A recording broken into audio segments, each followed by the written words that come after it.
मुझे बिल्कुल भी उम्मीद नहीं थी कि ये जो ड्यून 3 का ट्रेलर है इसको रैंडम डंप कर देंगे। मैं उम्मीद कर रहा था कि ये एक सही टाइम ढूंढ करके कि जो चीज़ है बिल्कुल सही लगे इन्हें, या फिर जो टाइमिंग है बिल्कुल सही लगी कि इस टाइम पे डालना चाहिए कि जिससे जो मूवी की हाइप है उसके साथ में हम अपने ट्रेलर की हाइप को भी बढ़ाएं और उसके साथ में खेल जाएं। इसका परफेक्ट एग्जाम्पल होता Spiderman, brand new day movie आ रही है उसके साथ में आप ट्रेलर को लगा देते, क्योंकि कोई भी जितने भी सिनेमाघर हैं वो आपकी ट्रेलर के लिए मना नहीं करते। और दूसरी चीज जो कंपनीज हैं वो भी हाँ कर ही देती हैं कैसे ना कैसे करके। वो बात अलग है कि आपकी कट्टर दुश्मनी है तब वो अलाउ नहीं करते हैं, वरना वो अपनी मूवी के साथ में अटैच करने के लिए ट्रेलर को अलाउ कर देते हैं। अब चलो उनके वो कोई भी रीजनिंग थी, मुझे उसके बारे में कुछ पता नहीं है, क्योंकि जो अंदर की बात है वो तो नहीं पता है, हम कुछ भी नहीं कह सकते। हम तो सिर्फ रिव्यू करने वाले हैं, जिनके लिए मूवी आए ट्रेलर आते हैं हम उनको रिव्यू कर देते हैं। बात ये कि हमारे लिए ट्रेलर आया, हम उस ट्रेलर को रिव्यू करते हैं, पर मैं चाहता हूँ कि मूवी कमाए, तो इसलिए मैं थोड़ा सोच रहा था उस हिसाब से कि वो ये कर लेते तो बढ़िया रहता।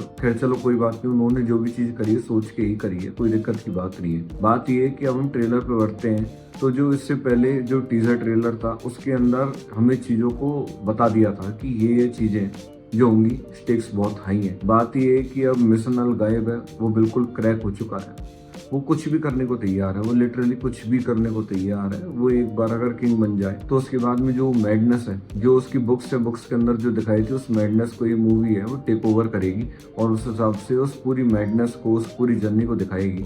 इसके अंदर जो विलन है वो रॉबर्ट पैटिंसन है, वो प्ले कर रहे हैं। रॉबर्ट पैटिंसन एक ऐसी टाइप की जर्नी पे निकल चुके हैं कि वो चाह रहे हैं कि भाई मेरे ट्वाइलाइट के रोल को आप भूल जाओ, अब भूल जाओ कि मैंने कोई ट्वाइलाइट मूवी भी करी थी, आप मेरी बैटमैन देखो, आप मेरी लाइट हाउस देखो, अब उसके बाद फिर आप मेरी ड्यून 3 देखो, द ड्रामा देखो। मतलब वो बंदा चाहता है कि आप मेरे हर जॉनर की एक्टिंग को देखो, आप बस वो मत देखो, छोड़ो उसको। मैं भी बोलना चाहता हूँ वो एक बुरा ख्वाब था, बस वो वाली चीज है। और उसी के अंदर रॉबर्ट पैटिंसन है वो लगा हुआ है अपना उस हिसाब से उन चीजों को करने में और दिखाने में, जो कि अच्छी बात भी है। मैं रिस्पेक्ट करता हूँ उस चीज की, क्योंकि जिस हिसाब से एक्टिंग करी है बेहतरीन लग रही है। जितनी भी एक्टर्स मैं कह रहा हूँ बेहतरीन लग रही है सबकी एक्टिंग। डेनिस वेनेलियो ने ड्यून पार्ट 1 पार्ट 2 दोनों के अंदर जो सिनेमेटोग्राफी रखी थी, जो प्यारे पीक विजुअल्स रखे थे, वो इसके अंदर भी दिखते हैं, एक लेवल और ऊपर दिखते हैं। और जिस हिसाब से जितनी प्यारी वो चीजें दिख रही हैं, स्टेक्स बहुत हाई दिख रहे हैं। तो सिंपल सी बात है, मूवी एक एक्सपीरियंस होने वाली है।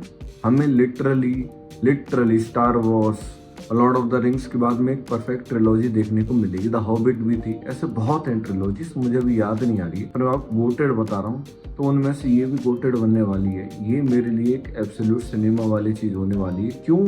क्योंकि ये ड्यून मेरे लिए एक ऐसी मूवी है कि वो चीज दिखाती है ये मूवी, जो बस यूँ मान लो स्टार वॉर्स की और लॉर्ड ऑफ द रिंग्स की जो जर्नी है ना, उस जर्नी की तरह इसकी भी एक जर्नी है, उनकी जर्नी की तरह इसकी भी एक ठहराव है। ये जिस हिसाब से चीजों को दिखाता है ना, बस आपको प्यार हो जाती है उस चीज से, आप रोक ही नहीं पाते अपने आप को कि इसको ना देखें। आप क्यों नहीं देखोगे इस मूवी को, जिसके अंदर एक प्रोटैगनिस्ट है जो बताया है कि वो दुनिया को बचाएगा, वो ही एंड में जाकर के 1 बिलियन लोगों को मार देता है, शायद उससे भी ज्यादा लोगों को मार देता है। क्यों उसने ऐसा किया, क्यों, रीजन क्या था?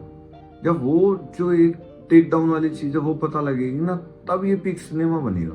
बात ये है, सिंपल सी बात मैं बताऊं, ट्रेलर देखो खतरनाक लग रहा है। मूवी आएगी दिसंबर में, उसका जो टकराव होने वाला वो होने वाला है डूम्सडे के साथ में। देखते हैं। देखो मुझे भी पता है, आपको भी पता है, सबको पता है कि डूम्सडे बहुत अच्छा कमाएगी, पर मैं चाहता हूँ कि ये मूवी भी कमाए, क्योंकि इसका पोटेंशियल है। मैं चाहता हूँ कि जब ऐसी मूवी जिनके अंदर बिल्कुल जान झोंक दी जाती है वो मूवीज कमाए, और मैं जानता हूँ ये कमाएगी, पर मैं चाहता हूँ ये 1 बिलियन जाए, जिससे लोगों के मुंह पे तमाचा हो कि भाई तुम्हें लगता है कि अगर मूवी है, कोई मूवी किसी बड़ी आईपी के साथ में आए तो इसका मतलब कमा नहीं सकती। ना ना ना भाई, वो कमाएगी, बिल्कुल कमाएगी, ऑडियंस के ऊपर की बात है। और दूसरी चीज, ये तो मूवी भी अच्छी है, ये दोनों इसके पार्ट बहुत फेमस हुए थे, और ये वाली चीज है। खैर चलो, मूवी आएगी जब देखते हैं। उम्मीद यही है कि मूवी कमाए, जो कि कमाएगी भी। अगर आपको मेरी पूरी वीडियो के अंदर कोई पॉइंट स्पार्किंग लगाओ तो मैं चाहता हूँ आप मेरे चैनल को लाइक और सब्सक्राइब कर लो। आज की वीडियो में इतना ही, मैं मिलता हूँ आप सबने अगली वीडियो में। बाय।